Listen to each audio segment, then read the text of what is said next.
This is a budget that all of you worked very hard on, and I thank you, and I thank you for what you've done during this coronavirus.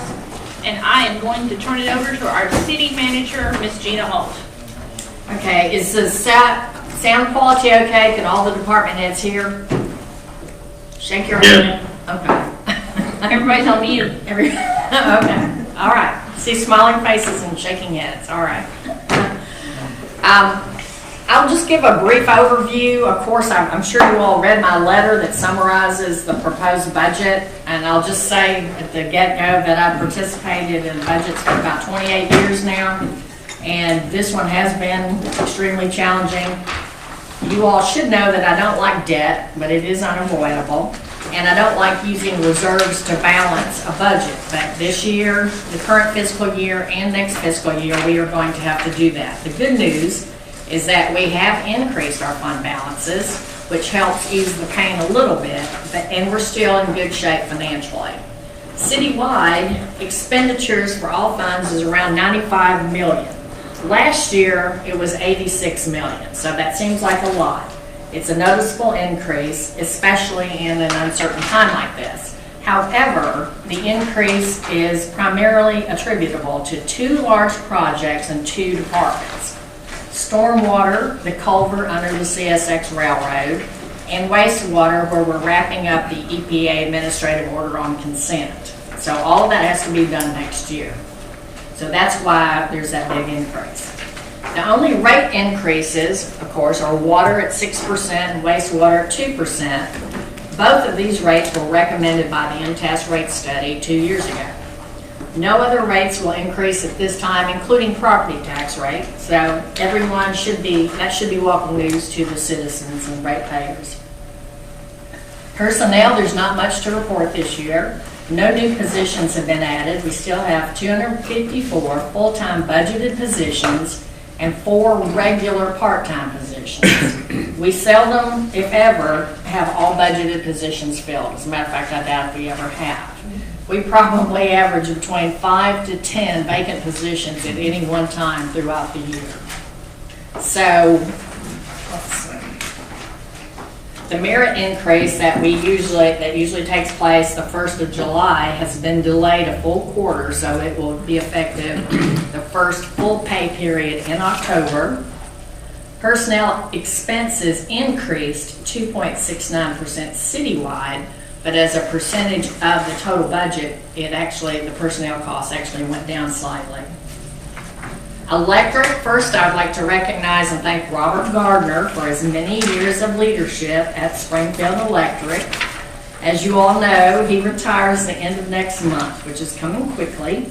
Last Friday was the deadline to get applications for candidates to take that position, and we have 3 candidates lined up for interviews the week after next, so I'm excited about that. We'll just see how that works out. I'm going to be optimistic. But for the department budget, revenues will exceed expenditures by about $575,000. Both revenues and expenditures are down, so they're less than the current budget. The largest project is the AMI deployment, which has been included in the budget the last couple of years, and it will require a $4 million bond in the new fiscal year, but the department's debt is nominal. The gas department's revenues will exceed expenditures by around $310,000. Revenues and expenditures are down considerably from the current fiscal year, so again, those budgets are down from the current year. The department will borrow just over $1 million for 3 projects which have been in the capital plan for several years. System extensions to Adams from Kinney's Road and from US Highway 41, as well as the William A. Batson Parkway extension. And again, the gas department's debt is nominal, which is good. Sanitation revenues are going to exceed expenditures by just under $60,000. The largest capital expense there will be the replacement of a refuse truck in the amount of $300,000, so these trucks are not cheap. We're going to use a 6-year capital outlay note to cover the cost, and the department's debt is reasonable at 9%. Stormwater management. Stormwater revenues will be around 20,000 less than expenditures. So we're going to have to use reserves of about $19,822 to balance the budget. We estimate around $521,000 as a fund balance at the end of the new fiscal year. Of course, as I mentioned previously, the reason for the large increase in the stormwater budget is the culvert collapse under the CSX Railroad. We've been talking about this for a couple of years now. We're finally close to getting the construction started. The contract is included on your board agenda next week. The total estimated cost is about $1.611 million, and we are going to use proceeds from 3 previous bonds, a 2012, a 2018, and a 2020 that we're in the process of doing now, to fund it, as well as continue to solicit funding from CSX and TDOT. And we're still not sure on that. We got a little bit of what we thought was good news from CSX that they might participate. TDOT said that they wouldn't, so I don't know if that's going to change anything from CSX's standpoint or not. But anyway, we're still working with them, so we hope that happens. Even with all of that, the debt will remain reasonable at 8%, so that's good, since these are all enterprise funds. The water department, the revenue will exceed expenditures by approximately $245,000. The recommended increase for rates across the board is 6% per the MTS rate study, and as I mentioned in my letter, that's about $2.53 more per month on an average residential bill. Of course, this department has a whole lot going on, extending the system along Batson Parkway, which will be just over $1 million, and replacing the Greenbrier pump station for about $500,000. Now, for that project, we're planning on using the state's local government support grant, this one-time grant that the state is going to give municipalities, and there's no match to it, but that's $404,215. So that'll go a long way on that project. Of course, as I keep mentioning, the operational expense of an extra $2.8 million annually for purchasing Logan Todd water increases the budget considerably. I mean, that's significant. Every year we're going to have that. But even with the increases in expenses, the estimated fund balance at the end of FY21 will be around $11.6 million. And the debt will represent about 10%. So that's still pretty good with all that's going on. So we're still okay financially. Wastewater. This is the one that's been the most challenging by far. Revenues, and it kills me to say this, that we have talked to MTS, we're prepared to talk to the state if we need to, but revenues fall short by around $1.6 million. And of that $1.6 million in reserve funds that we're going to have to use to balance the budget, we hope to offset some of that with another CDBG grant, $630,000. So that will help. Rates, of course, were recommended to increase 2%, as recommended by the MTS study. An average residential bill would see an increase of around $1.47 monthly. Of course, this next fiscal year is going to be the last year for completion of the EPA's administrative order on consent, which began in the fall of 2012. It seems like it's been a lot longer than that. But fortunately, we have a good working relationship with the EPA, and they granted us 2 extensions because we were making significant progress. We are going to be spending around $8.2 million this coming fiscal year just to finish these projects. And funding is coming from the state revolving fund low interest loans. When it's over, we should have a really good sewer system. In addition, we'll be spending about $1.2 million on the wastewater treatment plant for optimization and upgrades. And we're going to be borrowing another $5 million from the SRF in the next fiscal year for the interceptor sewer evaluation, rehabilitation, and replacement project, the ICER project. So debt for the department will represent 23%, so that's high, of expenditures, and the fund balance at year end will be around 4.8 million. So again, it could be a lot worse. The general fund, the reserve funds of around 849,000 will be used to balance the budget, but both revenues and expenses are less than the current budget, so less than we have now. We have increased our fund balance by almost 2 million in the last 4 years. It's a good thing that we were able to do that. No one saw this COVID-19 train coming, and so we're going to have to use some of that buildup in cash reserves this fiscal year, the one we're in, as well as the next one. But we are fortunate to be in a position where we have reserves to fall back on. Some cities are having a harder time. Yeah. And as I mentioned last year, the Moody's representative stated that it's better to use reserves than increase your debt, and I agree 100%. We generally spend from 8 to 10% less than budgeted, and that's how we've been able to build these reserves. And we're just going to have to wait and see how quickly the economy is going to rebound. We might have to come back, and we probably will, mid-year and make some budget cuts. We just don't know.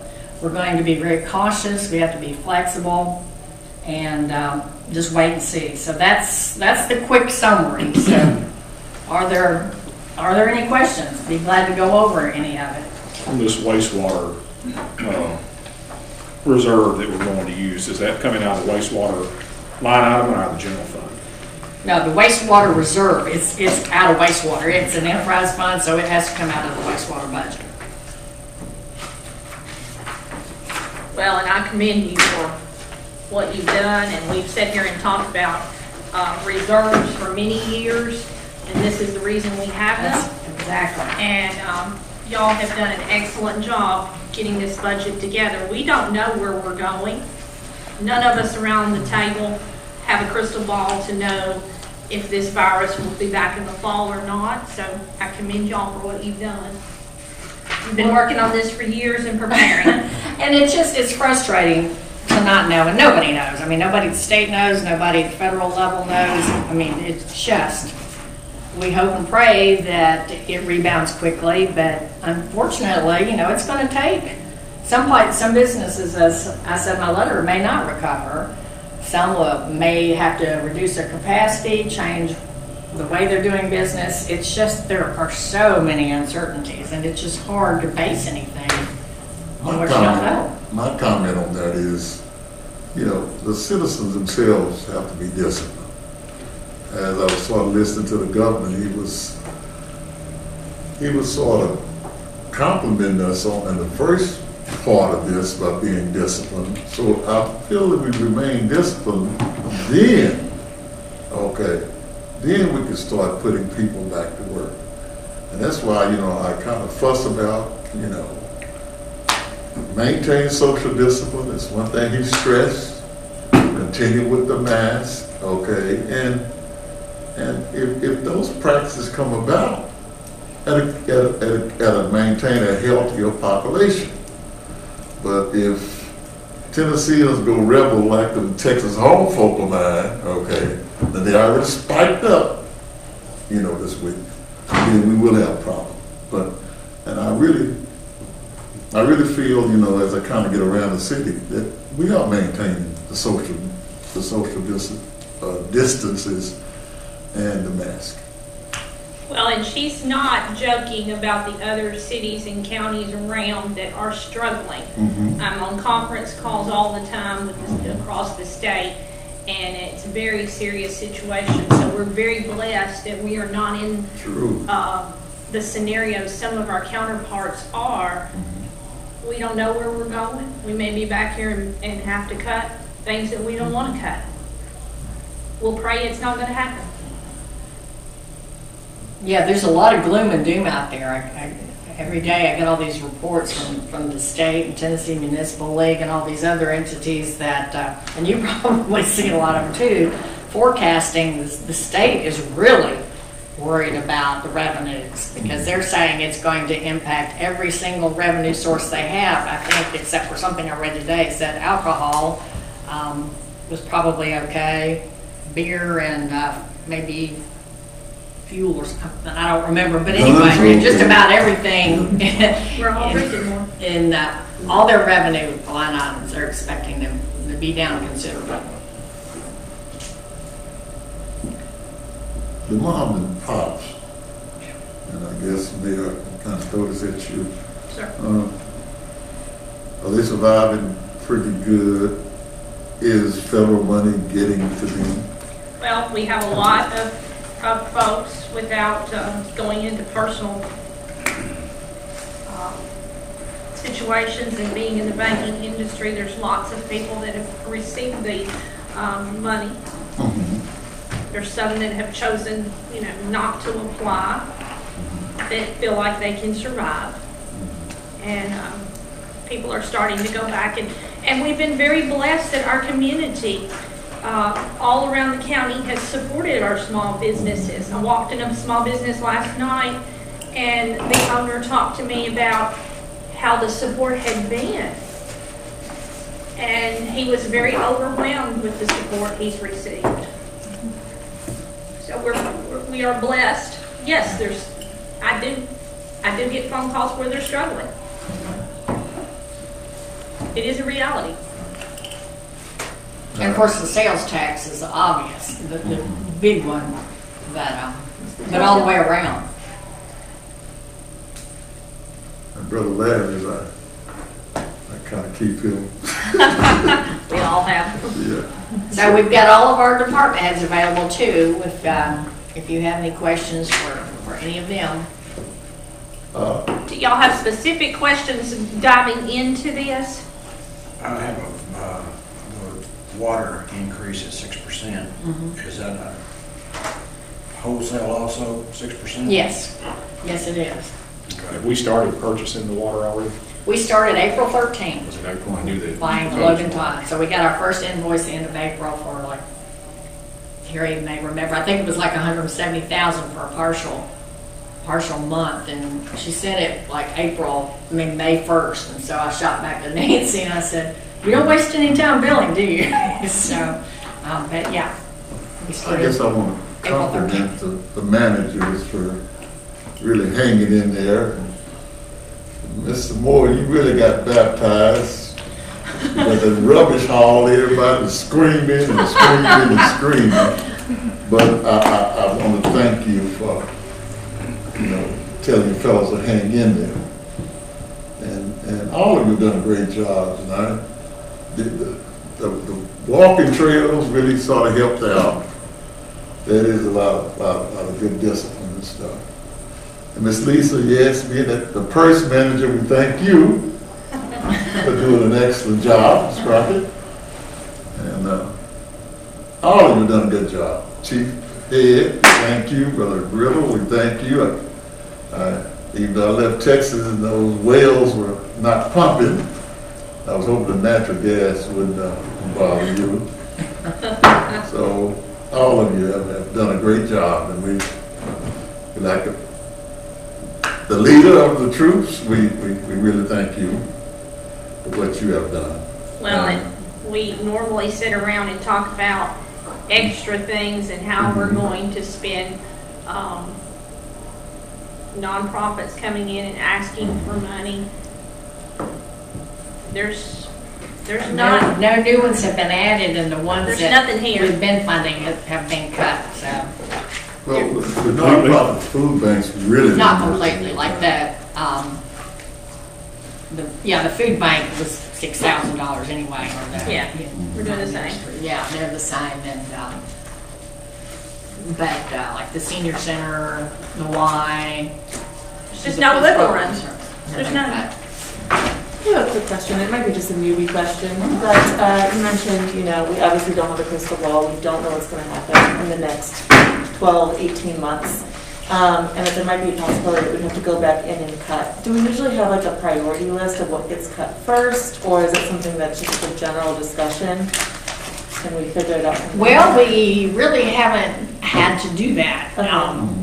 Gosh, I don't know that we've ever, since I've been, I don't remember ever having to do that in all my years. And so these are extreme times. So if we had to, we would probably just be watching, which we will, our revenues to see how far behind we are. Right. And then however much we feel that we need to cut, then we'll probably have to go back Yeah.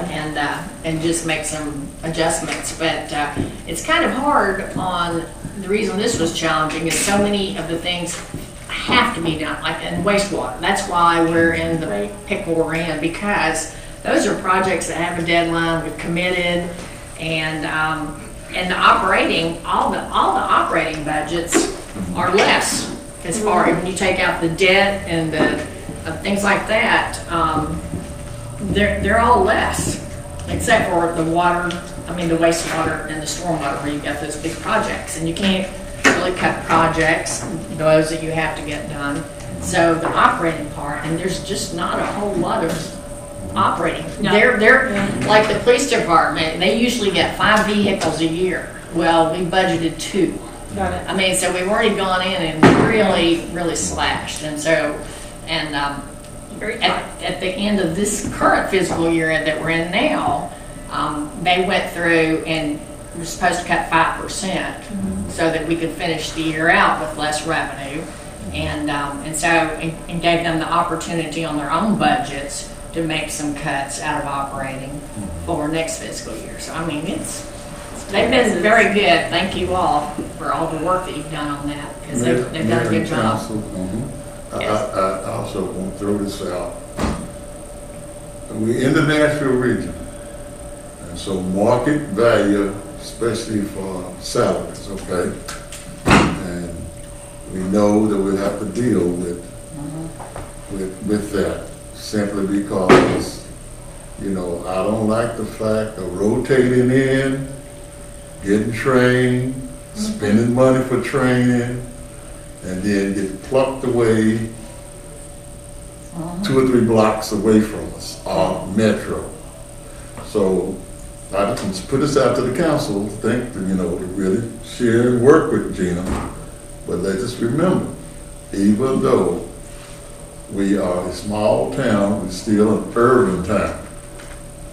And the market value of an employee will still be kind of in their minds as the market value of a Nashville employee. So we got to keep that in mind. And I know some things say, well, it's good to take a cut working. You're living in Springfield and you want to do the driving. But the younger millennials who's going to kind of dominate as old folk like me sit down, they're not really worried about that drive, okay? And this budget has to deal with that and set a tone. And so I want us to think about that, okay? And even, as you go forward to bring in a new director, Well, it's gonna be interesting. But I even put this out there, but I kind of went like Clay and kind of went around and checked the electrical directors for the whole TV valley. We have been the cheapest one for a long time. And, just give you an example, like Dixon County. He's making about $150,000 a year. Oh, they're not even. Okay, Tullahoma has got a raise, he's about $200,000. Those are just the engineers, the directors. Well, that's what I'm saying. Right.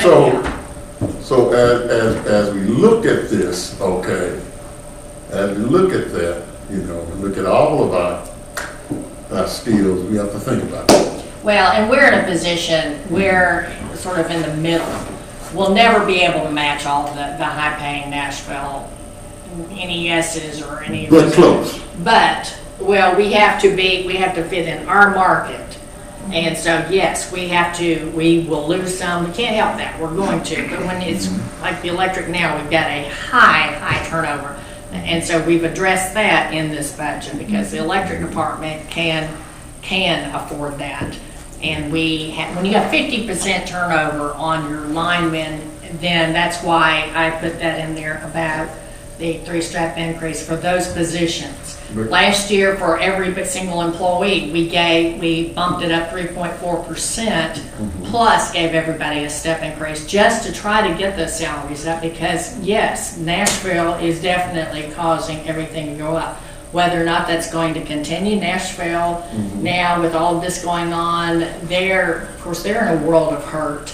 But if the economy doesn't kick back up and get strong, then some of that may come down.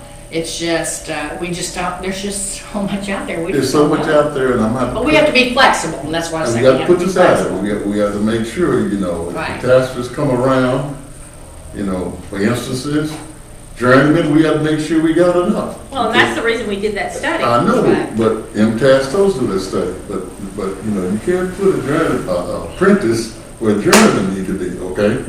So we really have to look at that, okay, to make sure we got qualified Oh, we people. have, and that's why it's addressed in the budget. Okay. Thank you for that. You addressed it very well. They've done a good job at what they've done this year. I mean, there's a lot of stuff in past years that has not been done right in the city of Springfield and planning wise, and that we're having to fix those things now. As you were talking about deadlines and projects to be. But one thing that we have done well is our reserves, and we're lucky that, and thankful too, that the department heads, the leadership is making these cuts, with not automatically jumping up and say, let's start increasing taxes to the general citizen. That we're willing to use the reserves that we have, and that's one good area that we're in. And as Ann said, guys, the city of Nashville is in bad shape. They've got a lot to overcome. Tornadoes. And I know there's been a lot of people upset with the state of Tennessee and having over $1 billion in the rainy day fund, but it's raining. And this is what it's for. Yeah. But I'm gonna say this though, let's don't be shy next year, not this year. If we have to pull that trigger on an incremental tax rate, okay? I can understand this, but just don't, Now, when we need it, I Yeah, think we that's what I'm should saying, definitely let's go not get for it. too We don't much. want to go 23 years like we have in the past Yeah, and not no, have no. one. Because, like I've always said, the county, when they raise their property taxes, a lot of people don't understand or don't realize, they think it's the city, you've raised my taxes every year. The It's like, county's no, in- we haven't. It's in the the county every year? I'm going to say it's going to come from the county this time. The county, Badly wrong. every year they raise, right? No, They did- no, they they did have not. not. They haven't. They didn't do that this year? It didn't last year's election year, but No. it's probably coming this year. Any other comments? We Mr. still Trevor? have a lot of building going on, Yes, we do. We do. and it's more services that we're gonna sell, and more tax money that's gonna come in, and, Very positive. I'm really anxious to see our May reports, which should come out, I guess, next week, to see, because obviously what we got in April, we were still ahead of where we were last year on sales tax, but a lot of that was reflected before the COVID-19. So next month, May and June and July, we'll really see what kind of impact this has had sales-wise. But I know Walmart and Lowe's and Kroger and some of these other places should be doing a lot better. But I don't know if it's enough to carry a lot of the World small of thanks businesses. goes out to all those people that work there. And Yes. what they've gone through, healthcare, nursing homes, all these people that have been right there in it. Well, and we're so blessed to have North Crest right here in our community, and they have been tremendous in keeping us Sure posted. have been. And they're on a phone call all the time, letting us know what's going on. So we want to thank North Crest. Absolutely. Any other comments? In the count, do we have a specific breakdown about the COVID infection in this city? Or still just They're a not little, doing the city. the No, fact it's countywide, it's 220? 244 up today. 24 from yesterday. Yeah, it's gone up. And it's going to continue to because there's more testing. Right. How many are recovered as of today? As of recovery, I think it was 150. It's almost half, or It's actually around over 94 half. active Yeah. cases. No It's death, over right? half. No No, we death. still don't have any deaths. But see, that's still healthy in comparison to Yes, other Oh, countries. yes, yeah. very much. We got a lot of positives going on. True, true. We do. Especially to keep our fingers crossed with all of our nursing homes. Right. Yeah. Yes. They have done an excellent They're job. doing a great job. My mom's in the NHC. So all of them staying pretty healthy? She's 95 and she's doing Our real good. knowledge, there's Yeah, no, that's wonderful. nobody, no cases nursing home wise, and a lot of, Yeah, they can't all say that. they're doing great. No, Hard hit. got a great community.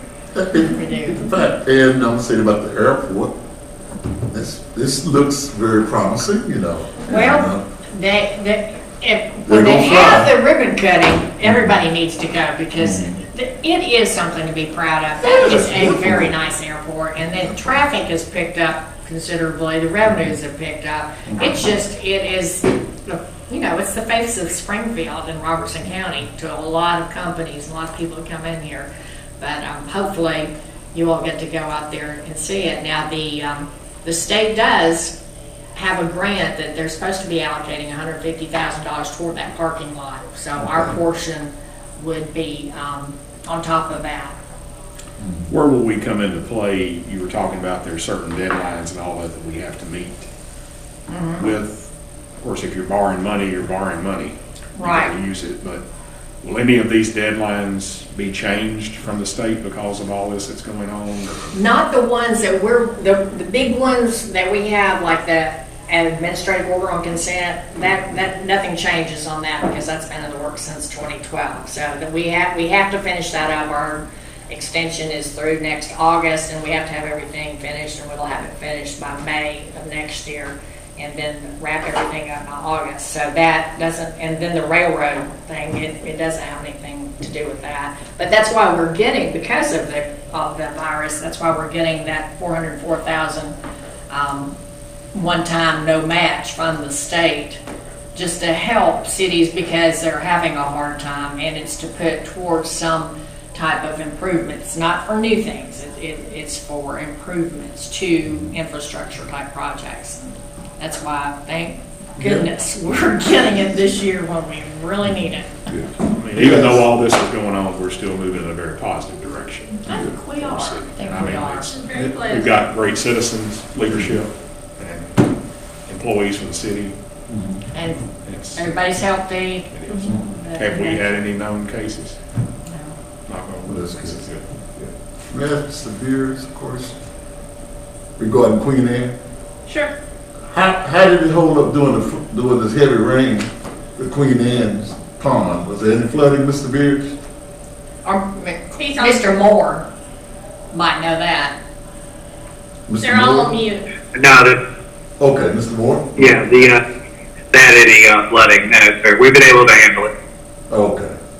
Because with that consistent heavy rain, you know, generally there is a little flood threat. That was always. It got up there. It did get up there, but we have not overtopped. We've been able to handle it. Okay, well, thanks, sir. So it's functioning well right this moment. Any other questions for the department heads? So if you give Robert a raise, he's gonna stay? Robert, if we can't find a replacement and we're not sure that's gonna happen, you have to stay. He's gonna stay on mute. He's not. Okay, I think Robert said yes. He's on mute. Did we all hear that? You can't leave during a state of emergency. We've tried that. There could be an order for a state of no retirement for the next rest of the year, Robert. Sorry. One thing I forgot to mention, of course, you all probably know, it's National Police Week. Yeah, Oh, okay. So when you see the chief out in the lobby, be sure Chief to Head. tell him thanks for everything he does as well as all of his employees. Thank you, Chief. Thank you, Chief. And Chief, I bumped into that long, tall Texan, the latest guy that you hired from Houston. Man, he's 3 inches taller than me. If you have nothing else, I move to adjourn. All Second. right. Okay. Thank Well, you thank you for all. devoting your time. Thank you so much. You're welcome. You're welcome. We meet next week. That's right, and it's Zoom. Zoom. We're It's Zoom next week. Let's hold on, I tip my, is it next week? Please. Curly? Yeah, to get everything worked out, yeah. Did you- Usually it'll, on an invite like that, it'll let you in about 15 minutes in advance. You'll have time to get your glass set up. Yeah, Yeah, we'll check you out before you get turned on. Put it right out there. Kim will help you. Thank you, everyone. You're welcome. Thank